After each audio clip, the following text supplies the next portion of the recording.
Ángel Pintado pertenece a la generación de artistas plásticos de la que se vino a llamar Atenas de la Mancha.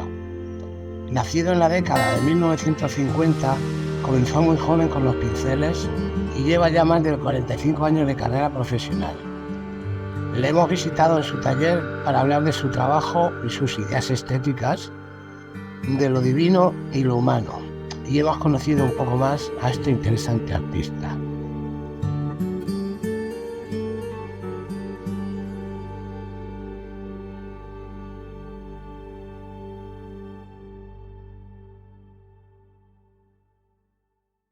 Bueno, pues Ángel, ya por fin venimos a visitarte aquí a tu taller y la verdad es que quería aprovechar un poco este encuentro que tenemos también para felicitarte por tu exposición de Madrid, de los bodegones. Y bueno, pues para empezar, pues cuéntanos tus impresiones sobre la exposición y todo eso. Bueno, esta exposición viene ya rodada de hace 2 años o más, que en una de las ferias que hay en Madrid, ferias de arte, estaba yo participando en una de ellas y estaba participando por otro lado la Galería Jorge Alcolea. Entonces el director, este señor, se interesó por la obra que yo tenía allí en la feria y me propuso que yo expusiese en Claudio Coello su galería. Efectivamente acepté, me gustó mucho la idea porque era volver al sitio donde yo estuve durante 12 años, volver otra vez allí, 20 años después. Y nos dimos de tregua 2 años para ir preparando cuadros.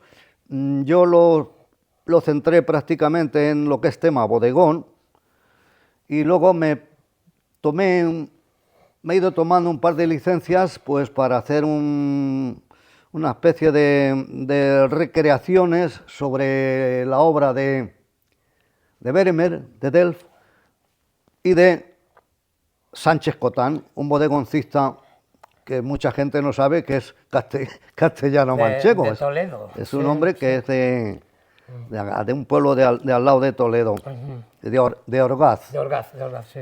Y entonces este es un hombre que revolucionó el bodegón, quitó todos los trastos de que tantas cosas como se ponían, los quitó todos y lo dejó en una austeridad límite. Sí, sobre todo el bodegón este que hay en el Museo de Bellas Artes de Cuenca, el del Cardo, que es eso, minimalismo puso puro. unas cosas muy sencillas, muy pobres, muy elementales, pero de una belleza extrema. El problema es que se metió a Cartujo, se fue a Granada y dejó de hacer bodegones.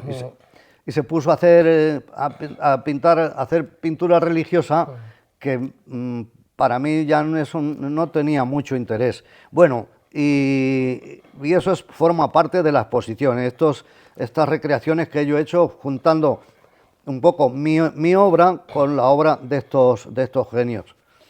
Y luego pues en bodegones míos de una manera y de otra es lo que se compone en líneas generales la exposición, que creo que está muy bien colocada, muy bien enfocada y yo estoy satisfecho porque... Sí. Sobre esta exposición, sobre los bodegones, sobre estos bodegones, esta exposición, sí quería hacer algunas matizaciones, por ejemplo, lo que ya hemos comentado del bodegón de Sánchez Cotán.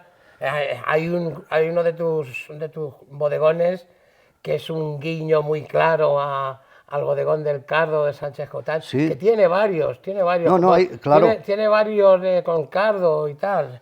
El Cardo aparece varias veces, incluso hay momentos que piensas que es el mismo Cardo. O sea pero realmente a él lo que le interesa es la composición, el conjunto, no es ese de desesperación por fusilar pictóricamente hablando el Cardo o el membrillo o los canarios esos que ponían. Sí. Y luego el tema, sí, evidentemente es muy evidente.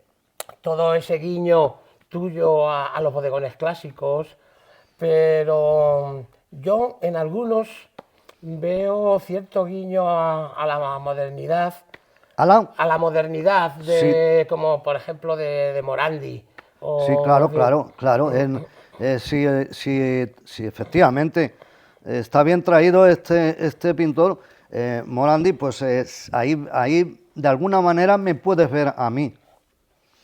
Es un pintor que tiene una manera de hacer, te puede gustar más, te puede gustar menos, pero yo sí he visto similitudes con él.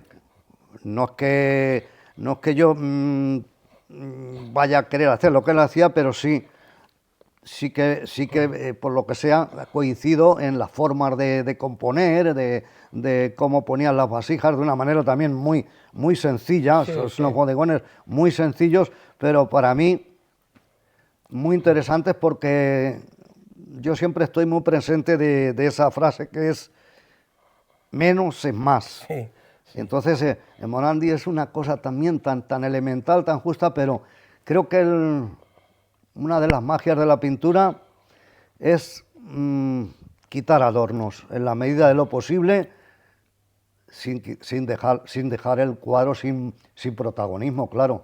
Pero en la medida que tú seas capaz, quitar adornos, quitar cosas que lo único que pueden hacer sea despistar o desorientar al Sí. espectador. Sí, sí. Otra cosa curiosa que me he fijado es el formato de la mayoría de ellos, así muy, Sí, muy sí, panorámico, muy, ¿no? muy panorámico, sí. Me propuse, no sé por qué, me propuse el reto de a ver qué me daba de sí esa forma panorámica, exageradamente poco ortodoxa, vaya. Bueno, el formato es un poquito un poquito menos en línea horizontal y un poquito más alto en vertical. Y bueno, eso es otro reto que no sé si lo habré conseguido o no, pero vamos, ya están hechos. A mí me parece muy interesante esa propuesta, incluso creo que enlaza un poco también con el paisaje, porque tú básicamente eres paisajista y pintor de bodegones. Te has Yo, movido siempre eh, entre esos dos Eso es lo que más conceptos. se conoce, pero yo, desde que empecé en este oficio, he tenido, he tenido la curiosidad de cultivar todas las disciplinas de la plástica. Eso para mí ha sido y es muy importante. Me ha costado dejar de perder mucho dinero, porque si tú le coges el tranquillo, por una manera de hablar, al paisaje, al bodegón o al retrato, y te dedicas a eso, Te porque haces un especialista. aquello que dicen, lo que va bien para qué moverlo, Sí. eso en pintura es una bomba de relojería, o al menos a mí no me interesa. Yo, como te digo, he procurado a lo largo estoy haciendo 40 años metido en esto, de cultivar todas las disciplinas de la pintura, y en ese aspecto sí me siento capacitado para hacer lo que me pidan. Yo me muevo bien en el terreno del bodegón, llevado a mi manera de comprenderlo, pero claro, me encanta el paisaje. Si yo empecé haciendo paisaje, bueno, haciendo paisaje cuando ya sabía coger una paleta, pero antes yo hacía formas abstractas que me iba sugiriendo la imaginación cuando no sabía cómo se cogía un pincel. Utilizaba unas ceras Manley que tengo por ahí, que las he localizado. Eso era todo, y una espátula.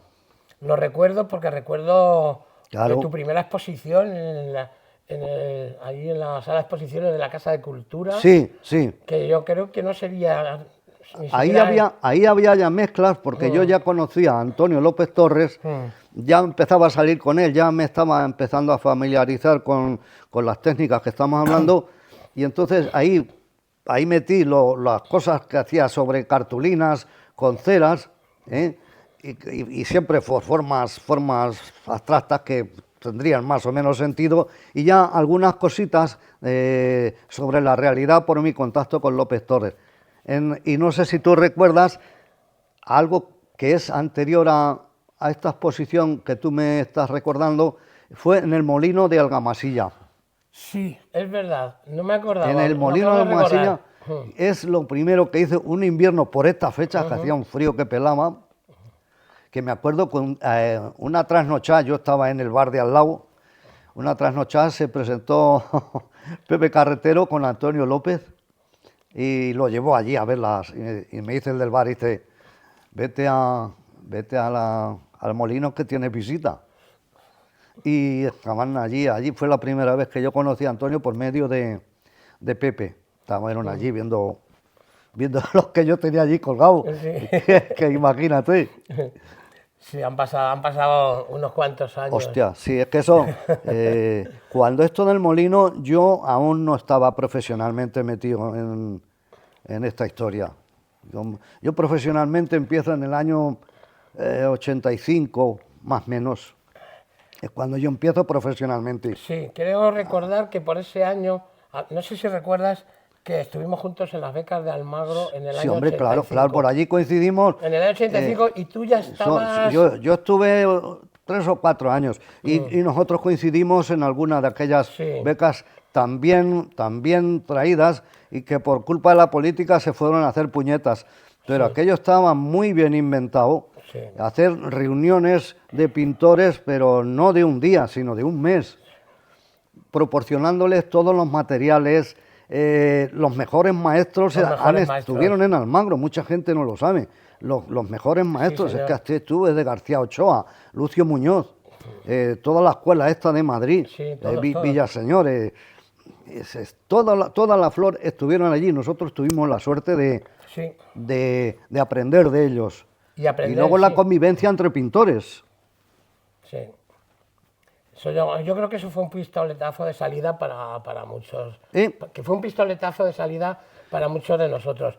Y sí recuerdo, para es mí verdad sí. que en ese año tú ya empezabas digamos que ya te independizaste de tus trabajos de entonces. Sí, sí, sí. Eso no lo sabe mucha gente. Tú eras cortador de telas, ¿no? Yo trabajaba en la industria de la confección. ¿Ah, sí? Y aprovechando unas circunstancias y unas coyunturas, aparecieron estas becas que yo me apunté y ya no perdí ni una porque al no tener formación, yo no tengo formación académica, yo no he hecho bellas artes, he trabajado en un montón de oficios, no he estudiado bellas artes y entonces había que cubrir esas mermas que yo tenía o esas deficiencias, esa falta de conocimientos, había que cubrirlos. ¿Cómo? Pues apuntándome a todo tipo de concurso, de beca que salía, y aquello, gracias a todas aquellas becas, yo conseguí salir para adelante. Y de las que mejores recuerdos tengo fueron las de Almagro, que las daba la Junta de Comunidades, y luego también estuve en otras que se hacían en el Círculo de Bellas Artes. Ah, sí. También eran muy interesantes esas. Sí. Allí también hay pintores de mi generación, como Gallá, que lo tuve entonces de compañero, que allí empezaban. Sí. Bueno, vamos a cambiar un poco de tema porque es algo que a mí sí que me interesa. La dicotomía esta entre el paisaje y el bodegón, en los que dos géneros en los que tú te mueves muy bien, pero es verdad que son totalmente distintos. El bodegón tiene un control de la luz continuo, el paisaje va cambiando continuamente la luz y con todos los problemas que eso conlleva, y además tienes que pintar al exterior. Claro. Yo es algo con lo que no me he sentido nunca cómodo, pero tú sí te sientes más o menos cómodo, ¿no? Si hablamos del paisaje, Sí. yo también tuve la decisión, pues claro, pintar paisaje al aire libre no es fácil, y menos paisaje urbano. Pintar paisaje urbano en la calle es más complicado aún que irte al monte a pintar. Porque ahí no te molesta nadie. Ahí no te ve nadie, ni te juzga nadie, pero ponerte en una calle a pintar, eso es más complicado. Ocurre, bueno, pues con eso tienes que luchar, y es que estás haciendo un paisaje urbano y el paisaje, pues cada 15 o 20 minutos está cambiando. Quiere decirse que si te has ido a las 7 de la mañana, como mucho puedes estar hasta las 9, porque a las 9 ha cambiado la luz. Sí. El sol se está moviendo y la luz está cambiando. ¿Qué ocurre con diferencia sobre lo que estamos hablando en el bodegón o en la naturaleza muerta? Pues es una luz más estable, más permanente, te ofrece más tranquilidad y más comodidad. Es el problema que te provoca el paisaje. Pero yo, es una cosa que el paisaje, pues lo he mamado, me ha gustado, me sigue gustando y lo tengo que seguir haciendo. Y con respecto al bodegón, hay un tema que es, digamos, por cierto esnovismo de modernidad, está un poco denostado. Parece que el bodegón ya directamente a la gente no le interesa. Sí. Incluso yo he tenido muchos alumnos que no les gusta el bodegón porque es lo primero que te enseñan a hacer en cualquier escuela de arte. Claro, es con lo primero que te tienes que mover. Un botijo y 2 tomates, Sí. y bueno... Los principios del dibujo, si es que es sí, eso, ¿no? claro, hay que empezar por algún lado. Pero bueno, ahí está está en la picardía del profesor que sepa inculcarles a los alumnos el interés por ese tema. Porque claro, el bodegón y el paisaje, sí, depende la idea que se tenga sobre estos temas. El bodegón, si dices que está denostado, es porque no se ha penetrado lo suficientemente en él. Ya lo estuvo en su día, en el siglo XV, el siglo XVI, el bodegón era un poco estaba siempre como una cosa subalterna. Claro, gracias a Cézanne, Picasso, Morandi, que hemos hablado antes. Y los holandeses. Pero esos fueron un poco los que lo recuperaron. Sí, hombre, aquí hay Van der Hamen. Entonces el bodegón depende como tú lo veas y lo que quieras hacer y lo que tú tengas en la cabeza. Si tú no tienes mucho en la cabeza sobre lo que estás viendo o no tienes capacidad de interpretación sobre lo que hay ahí, o no comprendes bien cómo ejerce la luz en ese motivo, si tú todo eso no lo ves, pues eso, es un bodegón que no tiene el menor interés. Entonces, todo está en lo que tú veas, en lo que el pintor vea ahí. Si el pintor no ve mucho, pues el bodegón, lógicamente, no tiene interés. Si el profesor está haciendo una enseñanza a alumnos sobre el bodegón y no ve más, pues los alumnos les va a pasar lo mismo, se van a quedar anodinos, se van a aburrir y les va a producir desidia. Entonces, el problema está en el profesor o en el pintor y cómo vea el tema. El bodegón da mucho, para mi criterio, el bodegón da mucho de sí. Bodegón o naturaleza muerta, como lo quieres llegar, según lo que pongas, da mucho de sí. El problema es cómo lo ves y qué sientes tú sobre lo que estás. O sea, no está denostado, nada está denostado. Esto estará denostado en caso el pintor. O el escultor, que me da lo mismo. Pero lo cierto es que hay mucha gente que no le termina de... Que no le convence. De atraer, me refiero al público, no a artistas. Hablamos del público. Estoy hablando del público. Que hay mucho público que no le emociona. No le emociona. Pero yo creo que de alguna manera también es un poco como lo que tú dices. Porque no se les ha transmitido todas las posibilidades que tiene el bodegón, que sí, yo es algo que no tengo la menor duda, todo depende cómo tú por no insistir, depende cómo tú lo veas y cómo tú lo enseñes, y el comprador de arte, si ve un bodegón que está bien sentido, cuando el pintor ha dejado todo su alma en ese bodegón y ese bodegón se defiende, no es de extrañar que llegue alguien con la billetera y gaste el dinero en el bodegón. Pero tiene que producirse eso que evite el que se vea como un hermano, sí. ¿sabes? Y que no te guste. Está claro que al final lo que cuenta en el arte es transmitir emociones. Y emociones puede transmitir cualquier tema. Eso lo que sea. Y yo, bueno, tú conoces mi obra, pero yo una de las cosas primeras que me dio por pintar no creo que fuera precisamente muy agradable. Y yo tuve unos años que me dio por pintar desguaces. Sí, me acuerdo, que yo también los he Desguaces. pintado, sí, sí, sí. Yo llegué a una galería con desguaces y me dijeron, mira, la gente no quiere tristeza en su salón, detrás de su sofá. Pero yo tuve una época que me dio por pintar desguaces que tú me dirás qué interés pueden tener. Sin embargo, todo depende como tú los veas y tú los lleves luego al lienzo. Y yo, es otra de las experiencias que por supuesto que no me arrepiento, sino que estoy muy orgulloso de aquella época, porque me dio por pintar la chatarra, pero volvemos a lo mismo. Había cómo interpretabas la chatarra y cómo la llevabas a tu cuadro, que no fuera el mero hecho de pintar allí motores viejos, ruedas viejas, chapas viejas. Claro. No se trata de eso. Claro. Había que transmitir algo con ese pues eso, el resultado de la sociedad moderna, esos montones de chatarra, algo que fuera más allá de lo que es una metáfora de la sociedad, de alguna manera. Sí, pero claro, tienes que verlo. El problema es que tú tienes que verlo y después de verlo, lo segundo es llevarlo al lienzo y que eso le transmita tu emoción al espectador. Así lo considero yo. Bueno, quiero hacerte ahora unas cuantas preguntas, aparte de un test que te voy a hacer rápido, pero, por ejemplo, ¿tú consideras que el dibujo está fuera de la pintura o fuera del color? Es decir, ¿crees que puede haber un pintor que no sea dibujante o un dibujante que no sea pintor? Sé que es muy complejo esto que te estoy diciendo. Sí, no.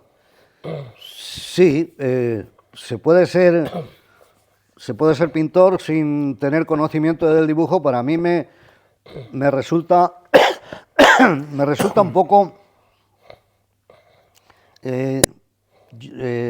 yo soy partidario de tener una buena estructura en el dibujo. O sea, no... bueno, yo ahora andar con los cánones clásicos y yo tengo unas cosas en la cabeza imaginativas y el dibujo, estos cánones clásicos lo único que me van a hacer va a ser perjudicar esta frescura que yo traigo. Yo no digo que no, pero yo soy partidario de tener una buena base sólida de dibujo y a través de eso tú puedes hacer lo que te dé la gana. Claro, yo en ese aspecto no he tenido prejuicios nunca, ni los tengo. Tú evolucionas, te puedes salir de ese dibujo clásico, con los cánones de las medidas, y tú hacer lo que te dé la gana, pues ahí tienes, por ejemplo, a Modigliani, es una belleza. Pero Modigliani era un buen dibujante, eso está claro. Coge un libro de Modigliani y lo verás. Por eso. Entonces, hay grandes genios que te parece que no conocen el dibujo y tú ves un libro con sus obras completas y dices, coño... está por encima de eso, ha superado eso. Claro, lo ha superado, ha evolucionado, eso depende de los dotes que tengas y a lo largo de la pintura... Bueno, pues este Van Gogh, hay estudios de dibujos de Van Gogh que se te cae, coger unas botas viejas, lo que hablamos de los desguaces, coge un par de botas viejas y hace una obra de arte. O sea, no es un jarrón con unas rosas recién cortadas, no, unas botas viejas y cómo ver a eso para convertirlo en una obra de arte. Entonces, además, antes de ser pintor, antes de ser joven, a mí siempre me gustaba el dibujo. Y tenía cierta facilidad, no es que fuera pero tenía cierta facilidad. Y lo primero que hacía antes de nada fue dibujar, copiar. Yo copiaba mucho en la Casa de la Cultura, de libros de arte, copiaba cosas de Miguel Ángel, yo copiaba muchas cosas y luego hacía cosas del natural también, pero el dibujo es mi primera... Sí, además yo creo que todos empezamos dibujando. Yo recuerdo un curso que hice pues con 15 años o así, de estos CEAC, de dibujo, ¿no? ¿Te acuerdas? Los cursos por correspondencia CEAC, No sé si te Joder, acuerdas. ¿cómo que no? Dice uno de estos de dibujo, claro. pues Cállate, por lo que hablábamos, no me antes de acordaba de tener eso. los conocimientos académicos, pues Ay, hemos qué querido, cosa. nos hemos enganchado a esas cosas. Sí. Es que, es que claro, si tú te coges y te vas a hacer Bellas Artes a la universidad, te vas con 15, 13, 14, 15 años, haces tu carrera de Bellas Artes y claro, oye, esa es una formación, una solidez, que eso no es ninguna garantía, porque No, yo no. conozco pintores licenciados en Bellas Artes con su carrera, que luego ves una exposición de ellos y realmente no es ninguna garantía, Ya. ¿sabes? Bueno, y ahora como has estado hablando antes, bueno, hemos hablado ya de varios pintores y tal, me gustaría que me citases 5 pintores a lo largo de la historia Hostias. que ya, sí, sé que hay que, pero por eso quiero limitarlo a 5, Sí, no, claro, para es un reto. que puedan ser, claro, que te puedan haber servido ya no solamente como influencia, sino no como influencia estilística a lo mejor, Sí, sí. sino enamorarte de su obra, decir, yo quiero ser pintor, no sé. ¿Qué Bueno, nombres dirías tú?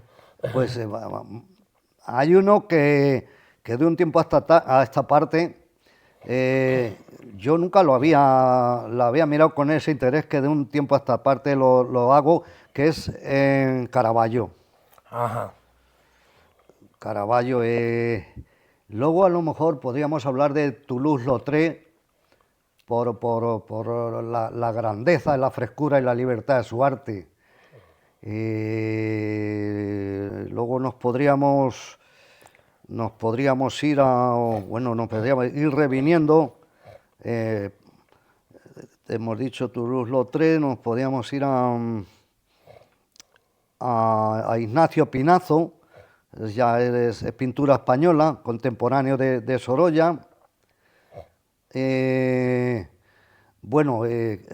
Hay uno que a mí me gusta muchísimo, que es el único pintor que has puesto en el Prado, que es Francis Bacon. Sí, claro. Bacon, y con eso no sé si llevo 4, Llevas 4. y lógicamente a mi primer maestro, que fue Antonio López Torres, y el comodín que queda, pues yo que sé de quién podríamos hablar, a lo mejor de un escultor. Ajá. A mí hay 3 escultores que me gustan mucho. Uno es italiano, que no recuerdo ahora mismo, de las formas estilizadas. Ah, Giacometti. Ese Giacometti. podríamos en el comodín, te pondría 3 escultores que a mí los tengo que consultar siempre. A pesar de que yo no soy escultor, es Giacometti, Benlliure Sí. y Rodin. Y pondría un cuarto que en España no es muy conocido, pero es un grandísimo escultor contemporáneo de Benlliure, que es Aniceto Marinas. Ajá. Me parece que se me ha escapado uno, pero bueno, no pasa nada. Creo que no te he hablado de Vermeer. Puedes seguir No, dando no. nombres. Si el reto son 6, vale, pero bueno, vamos a dejar uno que creo que no te he dicho, que es Vermeer. Me interesa constantemente. Me ha extrañado mucho que porque yo pensaba que era el primero que ibas a citar. Sí, pero si es que Sí. hay tantos y tan buenos. También es verdad que yo creo que depende del día y del momento. De la época. Claro. Sí. Porque, claro, me ha extrañado que no citaras a Vermeer y que no citaras a Velázquez, por ejemplo.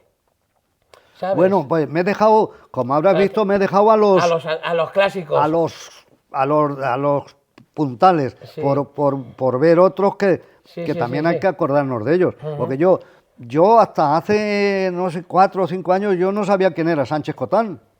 Sí sabía que era el de los hilos que cuelgan un membrillo o unas frutas, unas verduras, unos cardos, pero hasta que yo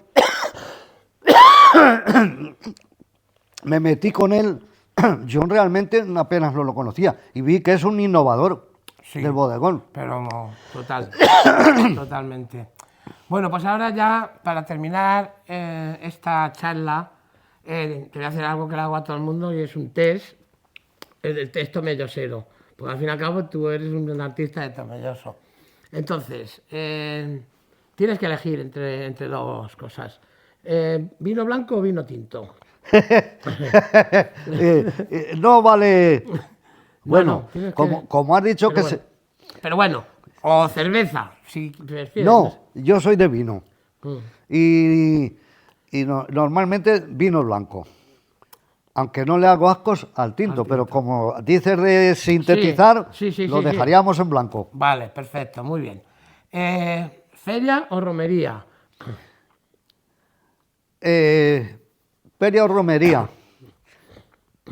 Poniendo por delante de que han ido a menos las dos fiestas, se han convertido en dos fiestas de consumo y han perdido la verdadera idea de la romería o de la feria. Se ha perdido mucho, porque ahora los niños tienen de todo el año, y cuando llega la feria pues no les interesa nada. Pero vamos a decir feria. Bueno. Visto desde mi punto de vista, a lo mejor de niño, nostálgico, sintetizamos en feria. Bien. Coincido contigo. ¿Gachas o migas? Es que lo complicas de mala manera. Bueno. Voy a decir migas. Ah. Con uvas siempre, ¿eh? No las admito con eso de con buñuelos, con chocolate, con aceitunas, no. Si no hay uvas, no hay migas. Vale.